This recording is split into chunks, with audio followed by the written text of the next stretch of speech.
congratulations, you are officially under contract now. And at this point, now we are going to deposit your earnest money and your option fee. Your earnest money is going to be your good faith deposit with the title company.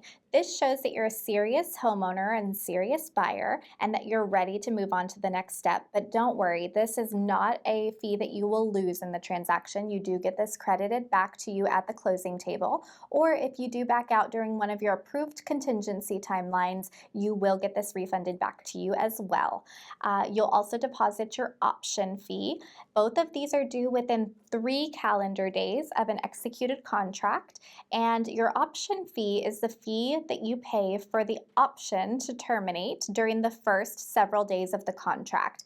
Now, this timeline is negotiable, so you and I will have already discussed this, and it would have been in your contract paperwork, but generally this is anywhere from 5 to 10 days, with 7 days being the average. This is the timeline where you're going to get your inspections done, renegotiate for repairs or a monetary credit in lieu of repairs if needed, and decide whether you'd like to move forward on this property or back out. You can also back out for any reason whatsoever. That is what your option fee buys you, is the option for unrestricted termination, even if unrelated to the inspection. So during this timeline, you can back out for any reason whatsoever, even as simple as just changing your mind. The option fee is another fee that we negotiated in the contract. However, it is generally between $200 and $350. So I will be advising you on what to deposit based on your specific contract terms. And again, those need to be liquid funds. They cannot be put on a credit card. They need to be liquid and available in your bank account, and they are due within 3 calendar days of an accepted contract. Your other upfront fee is going to be your home inspection fee, and that's paid directly to whichever home inspection company that you choose. And this is a fee for a service. So of course, this is non-refundable.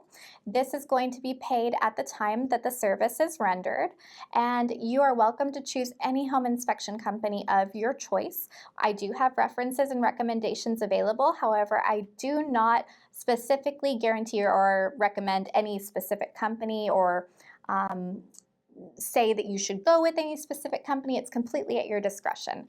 After you've done the inspection, we'll renegotiate if needed and decide whether to move forward or back out. Then after this timeline has passed, you'll be working closely with your lender if applicable, if you're not paying cash, in order to go through the underwriting process, providing updated pay stubs, documents, anything that they're requesting of you at that time. And we'll also be working closely with the title company, who will be doing the title research and their due diligence on the title and the property itself.